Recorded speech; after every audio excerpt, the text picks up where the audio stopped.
আগামী সপ্তাহে ত্রয়োদশ জাতীয় সংসদ নির্বাচনের রোডম্যাপ ঘোষণা জানিয়েছেন ইসি সচিব আক্তার আহমেদ। আওয়ামী লীগের সাথে শুধু নির্বাচনে অংশ নেয় কোনো দলকে নিষিদ্ধ করা বা নির্বাচন থেকে দূরে রাখা গণতন্ত্র পরিপন্থী বলেছেন জাতীয় পার্টির নেতারা।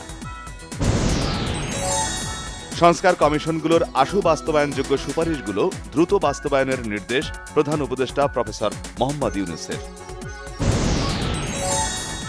নাগরিকদের অধিকার ক্ষুণ্ণ হয় এমন বেআইনি কিছু করা হচ্ছে না বলেছেন প্রধান উপদেষ্টার প্রেস সচিব শফিকুল আলম। উদ্ধার করা হয়েছে সিলেটে চুরি হওয়া 12,000 ঘনফুট পাথর। পাথর চুরির ঘটনাস্থল পরিদর্শন করেছে দুদক, জড়িতদের দ্রুতই আইনের আওতায় আনার আশ্বাস। সিলেটের ভোলাগঞ্জে সাদা পাথর লুটের ঘটনায় তদন্ত করে জড়িতদের বিরুদ্ধে ব্যবস্থা নিতে হাইকোর্টের রিট। স্থানীয় সরকার উপদেষ্টা আসিফ মাহমুদ জানিয়েছেন, মাঝে মধ্যে রাতে 300 ফিটে নীলা মার্কেটে খেতে যান, মাঝে মাঝে ডিনার করেন ওয়েস্টিনে। গুলশান কাণ্ডে উপদেষ্টার নাম আসার বিষয়টি স্পষ্ট করার দাবি জানিয়েছেন বিএনপির স্থায়ী কমিটির সদস্য সালাহ উদ্দিন আহমেদ। জোর করে জানে আলম অপুর ভিডিও ধারণ করা হয়েছে, সংবাদ সম্মেলনে তার স্ত্রী আনিশা।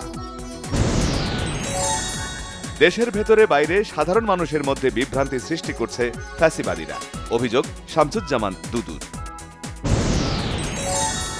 বেসরকারি খাতকে উপেক্ষা করে তড়িঘড়ি এলডিসি উত্তরণের সিদ্ধান্ত নেওয়া হলে সেটা হবে আত্মঘাতী বলেছেন ব্যবসায়ী নেতারা।